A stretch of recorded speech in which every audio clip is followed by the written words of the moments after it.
ہمارے زمانے میں ٹھٹ کے ٹھٹ لگتے تھے لوگوں کے چاند دیکھنے کے لیے، اب کوئی چاند نہیں دیکھتا، ٹی وی کے سامنے بیٹھ جاتے ہیں۔ ٹی وی والوں کو نظر آ جائے سب کو نظر آ جاتا ہے، ٹی وی والوں کو نظر نہ آئے تو کسی کو نہیں نظر آتا۔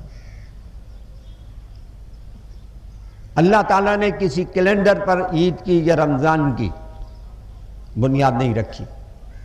یہ تازہ سفارشات جو ابھی منظور نہیں ہوئی اسمبلی جا رہی ہیں، جس پر میں نے وہ مضمون لکھا ہے، یہ منظور ہو گئی تو آپ کے گلے میں ایک اور پھندا پڑ جائے گا۔ وہ کہتے ہیں کہ جناب وہ سعودیہ کے ساتھ اس کا تعلق جوڑیں، جس دن ان کے یہاں ہو آپ بھی کر لیں۔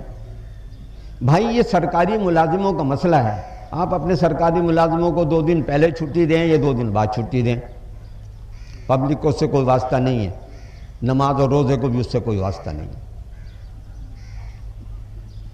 جس وقت لاہور میں مغرب کی نماز ہو رہی ہے، آپ اس وقت پنڈی میں مغرب کی نماز نہیں پڑھ سکتے، کیونکہ 7 منٹ کا فرق ہے۔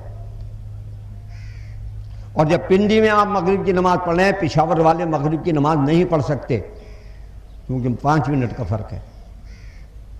اور جس وقت آپ یہاں روزہ کھول رہے ہیں، کراچی والے روزہ نہیں کھول سکتے، کیونکہ 35 منٹ کا فرق ہے۔ اور جس وقت کراچی والے روزہ کھول رہے ہیں، اس وقت کوئٹے والے روزہ نہیں کھول سکتے، کہ 45 منٹ کا فرق ہے۔ تو ایک ملک میں نمازوں کے لیے تو اوقات کی تعین میں نے بتا دیا یہ آپ کو۔ اب آپ چاہتے ہیں کہ ایک ہی ملک میں ایک ہی دن سارا ملک عید کرے۔ اللہ نے کوئی حکم ایسا قرآن میں اتارا ہو کہ جس دن مدینہ منورہ میں عید ہو اس دن ساری دنیا عید کرے، یا جس دن کعبۃ اللہ میں عید ہو اس دن ساری دنیا عید کرے؟ تو عہد رسالت پر نظر ڈال لو، وہاں تو صورتحال یہ ہے کہ مدینے میں عید ہوئی ہے اور اس سے 16 کلومیٹر دور گاؤں میں عید نہیں ہے۔ آپ نے کہا جو چاند دیکھے وہ عید کرے، جو چاند دیکھے وہ روزہ رکھے۔ ہمارے عبادات کو اللہ نے فطری انداز سے مرتب کیا ہے، کسی کیلنڈر کے ساتھ مرتب نہیں کیا۔ یہ تو ایک عامر آیا تھا، اسے پتہ نہیں کس نے اس کے کان میں پھونک مار دی اور انہوں نے یہ نظریاتی کونسل یہ رویت ہلال کمیٹی بنا دی، ورنہ ساری دنیا چاند دیکھتی تھی، عید ہوتی تھی، کوئی جھگڑا نہیں ہوتا تھا۔ سرکاری ملازمین کی بات ہے، آپ ایک متعینہ تاریخ پر انہیں ایک دن پہلے چھٹی دے دیں تاکہ اپنے گھر چلے جائیں، ایک دن بعد واپس بلا لیں تاکہ اپنے آ جائیں۔ عبادات کے معاملات میں اس درجے کی مداخلت، یہ مداخلت فی الدین ہے، یہ نہیں ہونی چاہیے۔ لہذا اس پرچے کا تو جواب بڑے اختصار کے ساتھ یہ ہے، تفصیل کوئی دیکھنا چاہے مضمون میں نے بتا دیا ہے کل ہی کے ایڈیشن میں۔ وقت کیونکہ بہت تھوڑا ہے، لہذا بس چند باتیں عرض کر کے میں انتہائی دیتا ہوں کہ میاں بات یہ ہے کہ دیکھو یہ وہ وقت ہے کہ تمہاری امداد کوئی مادی قوت نہیں کر سکتی، تمہاری مشکلات کوئی سپر پاور دور نہیں کر سکتی، کوئی بیرونی سرمایہ تمہاری غربت دور نہیں کر سکتا، کوئی دنیاوی طاقت تمہاری مصیبتوں کو حل کرنے کی صلاحیت نہیں رکھتی۔ صرف ایک ذات ہے، وہ ہے اللہ۔ اجتماعی توبہ کی طرف آؤ، اللہ سے اجتماعی طور پر اپنے گناہوں کی معافی مانگو، اپنی وعدہ خلافیوں کی معافی مانگو، جو تو اب تک ہم کرتے رہے ہیں اللہ انہیں ہمیں معاف فرما دے، اور جو ذلت و عذاب کے میں ہم گرفتار ہیں اللہ اس ذلت و عذاب سے، اس دہشت گردی سے، اس خونریزی سے، اس فرقہ بازی سے اور غیروں کے اشارے پر اپنوں کی گردنیں کاٹنے والوں کے اس عمل سے اللہ ساری امت کو بھی بچائے، اللہ انہیں بھی بچائے کہ جو اس مصیبت میں گرفتار ہو گئے ہیں کہ ہمیں سب کچھ مل رہا ہے، گوداموں میں حکومت کہتی ہے چینی کے انبار لگے ہیں مگر مارکیٹوں میں دانہ چینی کا موجود نہیں ہے، گندم کے انبار لگے ہیں مگر گندم موجود نہیں ہے۔ ہرس بڑھ گئی ہے، نیتیں خراب ہو گئی ہیں۔ یہ کاغذ کے نوٹ اگر اشیاء خوردنی اور امن نہیں ہوگا تو تمہارا پیٹ نہیں بھر سکتے۔ میں نے پرانے قلعے کا سن 47 کا کیمپ دیکھا ہے اور 8 دن گزارے ہیں، اور مجھے پتا ہے ایک روٹی 300 روپے پر بھی نہیں ملی۔ 300 روپے میں سن 47 کے بتا رہا ہوں، آج کے 300 روپے نہیں۔ آج کے 300 روپے میں نہ ملے تو کوئی شرم کی بات نہیں۔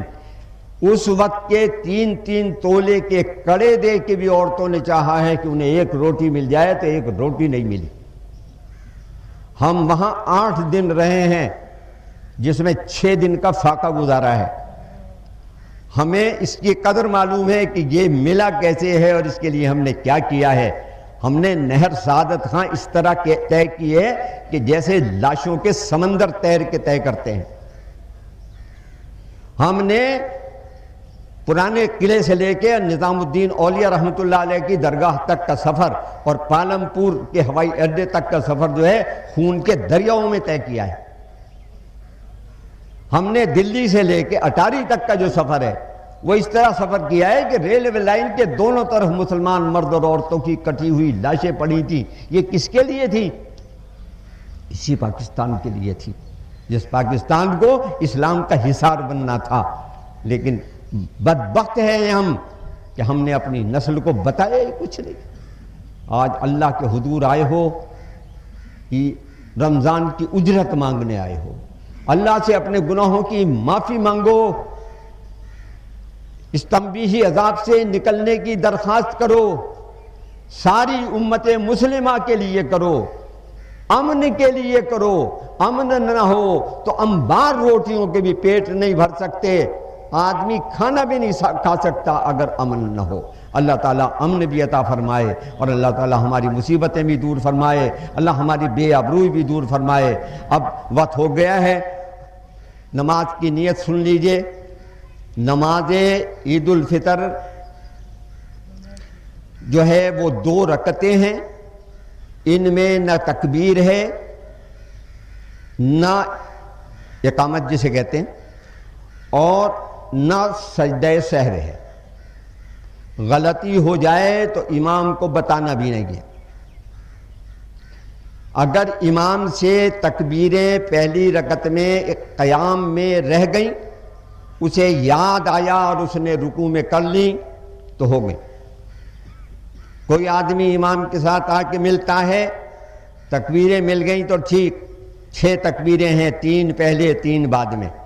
شروع ایسے ہوگی کہ اللہ اکبر کہہ کے ہاتھ باندھیں گے، پھر سبحانک اللہم پڑھیں گے، پھر اللہ اکبر کہہ کے 3 بار کانوں کی لو تک ہاتھ اٹھا کے نیچے چھوڑیں گے، چوتھی تکبیر پہ ہاتھ باندھ لیں گے، اور جب ہاتھ باندھ لیں گے پھر تلاوت ہوگی، اور آخری تکبیر پر رکوع و سجود ہوگا۔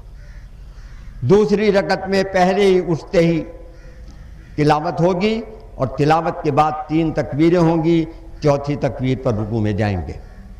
اس کے بعد خطبہ ہوگا اور دعا ہوگی۔